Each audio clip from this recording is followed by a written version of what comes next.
Mama, fetulidde wali ekyakabi, gamba tategedde ayambale, bangambye kapira weri kasomye, mu ghetto ge mawulira gasuze, tulimbako eno tutudde, ebigwa tebiraze yeffeera tutudde. Yaddera temwatuyise twakitegedde twazze twetegese gwe tulaze n'empisa okuva we twaze tukuumye empisa abantu abamu basiiwuuka empisa ekivaamu ne balwanira emmere ani alemese eno pate aveeyo mulabe kuba leero tulina okudalya ani aluleeta kyankalanya omukolo aveeyo mulabe ani alemese no pate aveeyo mulabe tulina okudalya eyo mulabe ku set nina muyimbi si mupya mwali mumulabyeko nzija nemberanga mulambulako kuba nabasuubiza nti buli lwana abeeranga n'ekipya tujja muleetanga tuwayeemu ate tulabe kipya ki kyatuleetedde ate oba oli awo twongere okumuwagira. Tuli ku Fik Media, subscribe, like, comment, share. Teweerabira kunyiga kade naye kati joininga channel eno kuliko packs ez'enjawulo bw'onyiga akantu ako akajoin kajja kukutwala wobanga osobola okulondako gwe pack gy'osobola okusasulira ate n'obanga osobola okuviewinga oba oli awo abalala bye batalaba eno ku public. Nze Fiki tuli wano ku Dida Events we tuli olunaku lwaleero we tukoledde era nga okinaba kisobosa omukulu nja muleeta ate naye abeeko byatubuulira bitonotono ebikwatagana ne Dida Events naye nga akaseera kano ne ya Bradzol tugenda kubanga tuwayaamu musically ate tulabe kikyayinawo ku mulundi guno. Nsanyusa okusisinkana. Kale sebo ogamba otya? Nze mwendi story ekifiki abali ku Fik Media bambuulizeeko muli mutya mujeebale mwana mwebale okumpagira mwebale okumbeererangawo zebampita Bradzol ngera bulijjo mwana endongo nyongero gibaweereza endongo ngenda gibatuusaako nga bwe kyetaagisa. Tuli mu 2024 guno mwaka kazi tetusinkanako twasemba kulabagana mwaka guwedde. Twasimbagana kulabagana 2023 nga tuludde. Happy New Year. Teyayitako lwaki twasemba kulabagana mwaka gwe nze nabali abatulaba. Kale Happy New Year Fik Media gwe so kati kipya ki ekiriwo sofa twasemba okulabagana omwaka oguwedde twalinawo ki? Twalinawo okudalya. Kati kunnakolerwa video. Kati video twagikoze okudalya netugikola deni after that video tetunagita naye tulinawo oluyimba luyita byoya. Kati tunata video y'okudalya naye tulinawo audio owa byoya naye video naye tugenda gita. Tugenda gita. Okay. So waliwo twakolera okudalya audio we twali tumupremieringa twalinawo video ya tugume sikuvunaana. Nekolera ddala bulungi. Yakolera ddala bulungi. Kati okudalira Noto ne George be bakutte. Exactly. Yo company era yenkolera. Yo oli bulala. Yenkolera kuba be bamanya ekifaananyi ekyetaagisa. Ba best directors mu East Africa. Katoyiza kitegeera bano basajja benkolera nabo ebintu bakola bya ddala ebintu bituufu. So watugamba nti okudalya kwali kutegeeza ki? Okudalya extremely extravagance okusanyuka n'oyitirira. Okay. Nova ku mulamwa. So basically oluyimba lwali lukwatagana na kusanyuka. Setwagala alemesa paka kuwulira bubi. Alwe twagambira ani alemese no pata ani atulemesa omudalimbo. Kati nze ganze asalawo nembeera omudalisa oba kati nze mudali omukulu nze nkulira kidi ekibiina ky'abadalya kati nze mudalisa kati kikozi nnyane mukwano gwange owa Jeff Mashon kati oyo naye ate yadalya n'ayitawo adaliza ddala ate yadaliza wabi adalya naye abaana baffe betusaasidde naye nga tujja kgenda mu maaso naye oluyimba luliwo lwa byoya byoya era wazeeyo wa pirate beats yankopira tulina projects nyingi naye management yamala kuŋŋamba kati tuteeyoko naye nze nali njagala okyuseemu pirate beats anti kati olaba kiba beta producer n'akutegeera nawe n'omutegeera anti naddala comments ze nafuna ku wali bwe twali tupremieringa okudalya abantu bangi nnyo abawagizi bo baŋŋamba nti ebiseera ebisinga bw'okozesa producer omu oluusi ogenda noweesanga nga projects zino zifaanaganye gwe wali ozirabyeko projects zange zifaanagana akuba tugume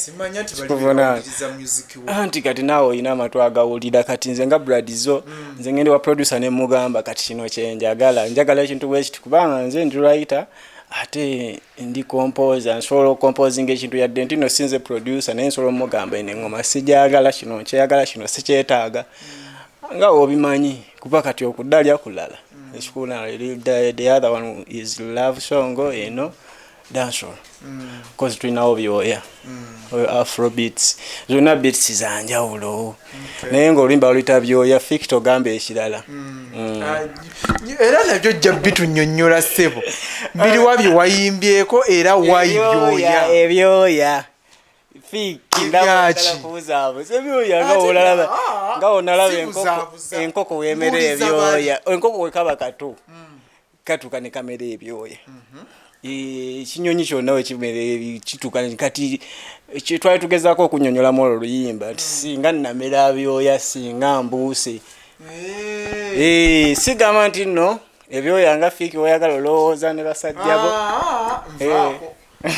kati gwe wayimba ku byankoko nalimba ku byange nti singa nabimera naye ate ekizibu kye nnafuna saabimera kati fiki singa mwe mwabuuka dda singa twali tubimeze ekyo kiteŋŋambye naye singa mwe mwabuuka dda ndaba mwetaaga obuuka netulagawo ate nemugerako mu life endala nanti kye nali nyimbako nti wano wendi wo wanyize naye singa namera dda ebyoya singa nabuuka dda neŋŋende walala so kati gwe weewandiikidde nakubuuza lwaki toteekamuko mukono mulala anti ze bawandiika si byenjagala saagala kufaanana nabali bye bakola njagala nange nkoleyo ebyange ebyenjawulo kuba kakati oledde bano balwaita abaliwo bawandiise for almost 20 years tebagenda kumpa kipya bagenda kuba bampa bo kye bawulira nze sigenda kubeera nawe mu ebyo tinno bampandikira kale bajja kumpandika ekinaba kyetaagisizza naye bawandiika ekintu kyekimu okumala emyaka 2 olwokuba bo bamanyi nti nno ffe twawandiika hiti ya gundi ne gundi era tugenda giddamu nga bweri si bwe bigenda oba industry tugenda gikyusaamu twagala kukola byaffe twagala kuzoganyaamu twagala industry gifuula kintu kirala twagala industry kugamba nti nno olugero nga wekyalira wekiri beno si bayibuli kati okudalya video ya ddi tugirinde ddi okudalya video egenda kubeeteebwa before this match ends ng'ogwokusatu tegunnaggwawo egenda kubeeteebwa then byoya audio ye wamuuta ddi audio namuta 3 weeks back agenda weza mwezi badde bamuplayinga bulungi ku radio zonna ne kakati kyensaba abantu beyongera omu requestinga kubanga tune etambula bulungi tune yabahasula badde bagamba byewayimbye tebabitegedde abajja bitegeera oluyimba bagambe Bradzol byoya basakinge balabe ekintu ekitambula Luli ku platforms kijje baba tukuba zonna platform mpozi nga oli essimu yagifunye eggulo naye nga tukuba okay ya Bradzol gwe tuli nayo olunaku luno olwaleero tuwayaamu musical tutegeere kati ate atuuse ku kikubanga nabagamba buli lwanaleetanga ekipya nja muleeta wano ku Fik Media abeere nga akipremieringa Bradzol 2023 yaggwa yatambula atya musically era 2024 musically golaba tuliwa sofa buli kimu kitambula nga wenna kibala nga wenna kibala industry at large nze nebala nganze ate mbalani omulala ndi mu industry naye nanti ndi mu nganze sirimu nga balala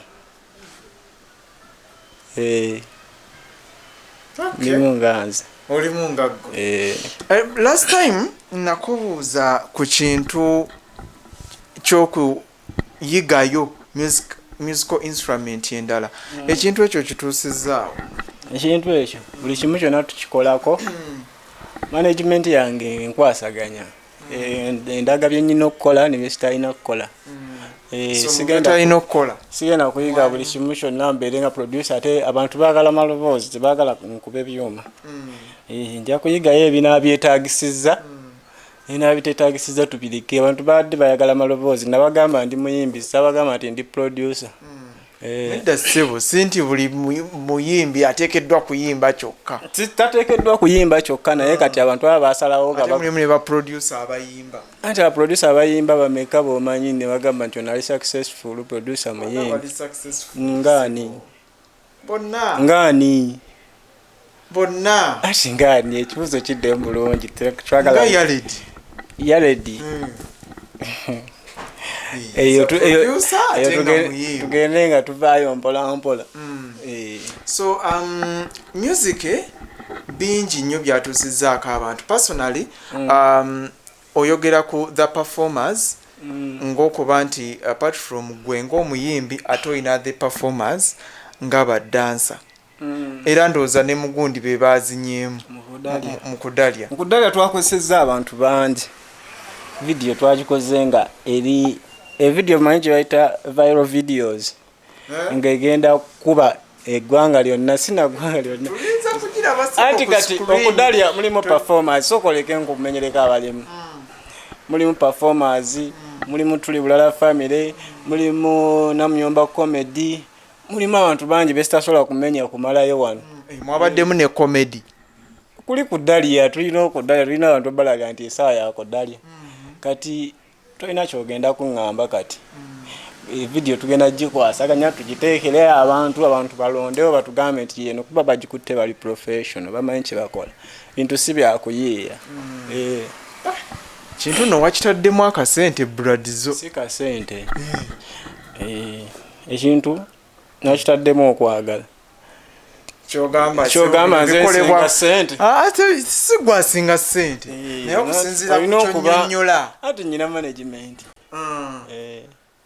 management yataddemu omusimbi kati olaba bino ebintu babikolebwa kwagala si kyekyokka ssebo towabya industry omwana dde alowooze mbw ajja kwagala bwagazi ashootinga evidiyo ne Norton wanaba tayagalira tajja gishootinga wanaba tayagalira tajja gishootinga wanaba yagala ne Katonda ne ssente mweziriyo ne Katonda ofukamira ku magulu go n'osaba n'ogamba ya Allah bino mbikutadde mu maaso go byonna Katonda wange byebyo nkugambye njagala kino Katonda ky'omusaba kyakuwa kyekyo kyemmanyi abantu bangi nno Bradzol abasabye ebintu naye ne bigaana Katonda nga tabibawa naye ndowooza obugumiikiriza kye kisinga okuba ekikulu.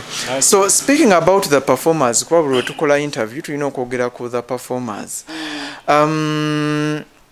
ng'oggyeko mu videos zo balina ewalala gye bagira gye bafeaturinga mu videos abalala balina videos endala naye oluusi baba featurinze mu video omuntu kale taba consideringako nnyo kale yalaba ba dancers tamanya nti ba performers naye ne bakola bulungi ate nze kyesitagenda gamba nti kiba kitewawandiiseeko ng'ate yatusasudde ate tewawandiiseeko nti ba performers baabano kubanga omuntu abaana abalala baana bafaanagana so bamanya nti bano be bagundi ne ba featurinze mu videos nyingi. Okay. Kirungi, so the performers ekyaliwo babawe emirimu emirimu tugyetaaga emirimu tugyetaaga di performers tusobole okubeera bawe n'ennamba ya management ya the performers era baperforminga wanawa performers tebalina bata performing okujjako ku lumbe okujjako nga lumbe naye bino ebirala byonna baperformingawo stage shows birthdays graduation everything ebivulu byonna kuba recently twadde mu Serena babaddeyo nga baperforminga twaddeyo n'ekivulu babadde ne gundi eno twali Kenya nagamba nagamba luli owajja twamalayo wiiki namba nga naye lwakuba nti kale era tukyayagala emirimu tutuga nti no twagikuta twagifuna gyegyo. Kale so nga tumaliriza kati byoya yaliwo sooka otuwemu wabula sooka otusabulemu tuwulire nze okubanga lirikisi wazibbye otuwemu tuwulire eddoboozi tumanyi ne lirikisi gwe waziwandiise temalina kwekwatira muzindalo bakimanye nti ngenda kuba waliwo eno vaasi egamba banaga akayimba kaba asola musidda mu kyalo gye nava dananadeletala singa namera byoya singa namera byoya singa mbuse singa namera byoya singa mbuse sidda mu kyalo gye nava nze ndaba tegwe gyondaza awo mbambuse simanyi kakigwe kobala bwe ntegategwe nonjabya awo mbambuse tukuba style eziriko dalaladala tekatwala ino vasi esooka egamba bweti kunkumbi kwe nava kutoba kunoonya kyakulya ng'oluusi tusula mukama yayamba twakula mugenzi taata we yafa jjajja yayamba nayola tesho awo boba mazi tobazaako mukono akapera njagadde nkayiseemu njagala oluyimba soke baluwulirize bajja odutegeera kubanga oluyimba lulimu melodies nyingi backups nyingi wembandi kapera tusobola dutegeera mpozi waliwo olw'okudalya olugamba soka oleke n'amalima kuba akapera mulundi gumu ebyakapera tubijjewo maama fetuulidde waliyo ekyakabi gamba tategedde ayambale bangambye kapira weri kasomye mu ghetto ge mawulira gasuze tulimbako eno tutudde ebigwa tebiraze yefeera tutudde yaddera temwatuyise twakitegedde twazze twetegese gwe tulaze n'empisa okuva we twaze tukuumye empisa abantu abamu basiiwuuka empisa ekivaamu ne balwanira emmere ani alemese eno pate aveeyo mulabe kuba leero tulina okudalya ani aluleeta kyankalanya omukolo aveeyo mulabe ani alemese eno pate aveeyo mulabe tulina okudalya eyo mulabe tuwulidde waliyo ekyakabi gamba tategedde ayambale kalibase gamba eddake gamba jolonga tufata bala boy wange kubanga tulina okudalya yadde nga tubanyoyala boy wange tubanga bakuye loto temukyankalanya amazina omukyale twamaze n'ogulya nammwe abazina n'abawala temweyibala nti mulina shuwa katireke nkwace simanyi bia yaweddewo kuba ne wala gitugenda munywa kwereke nkwace nagamba atya mbwani alemese no pate aveeyo mulabe walero tulina okudalya analuleeta kyankalanya omukolo aveeyo kyekyo olimba lutambula wedo tyodeniyana balita byoya backups nyingi luba tusobola dukuba freestyle omuntu n'alufuna bulungi okay kale obubaka obusembayo tukigalire wano ekyolwaleero. Obubaka obusembayo badde njagala kwebaza abantu benkola nabo.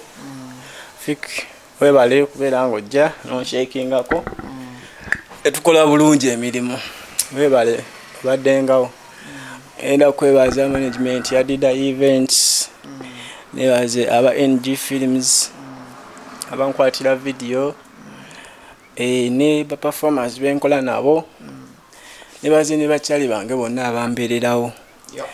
Kubanga bataba baliwo nange sola kubaawo naye ate era alina okubeerawo kuba batondebwa nga alina okubeerawo.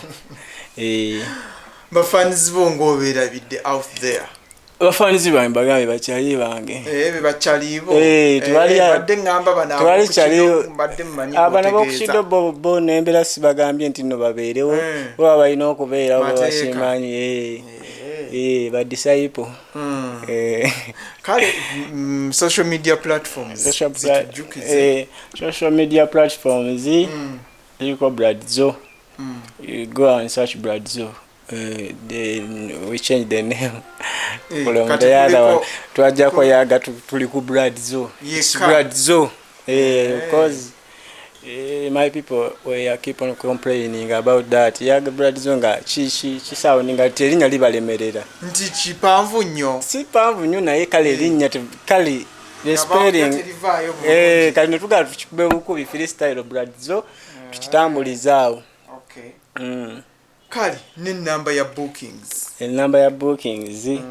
Simanyi naye kambawe number zonna 07 05 02 5 017.